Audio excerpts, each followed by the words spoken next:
अंजनगाव सुर्जी तालुक्यातील रहिमापूर police station अंतर्गत 3 महिलांसह 8 जणांनी घरात घुसून महिलेवर अत्याचार करत जातीवाचक शिवीगाळ केल्याची घटना घडली। पीडित महिलेच्या तक्रारीवरून 11 आरोपींविरुद्ध गुन्हा दाखल केला आहे।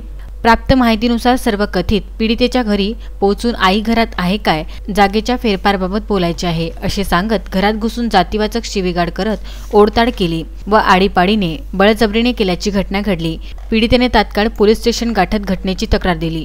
तक्रारीवरून रहिमापूर पोलिसांनी गजानन बारबदे, नंदू बारबदे, किरण बारबदे, धीरज बारबदे, प्रवीण बारबदे, तुळशीराम बारबदे, संदीप मानकर व विद्यमान सरपंच 3 महिला यांच्यावर भादवी कलम 448, 354, 376, 323, 294, 506 यासह RWA 11 अनुसूचित जाती जमाती प्रतिबंधक गुन्हा दाखल केला आहे। पुढील तपास पोलीस उपविभागीय अधिकारी सोमय मुंढे यांच्या मार्गदर्शनात सुरू आहे।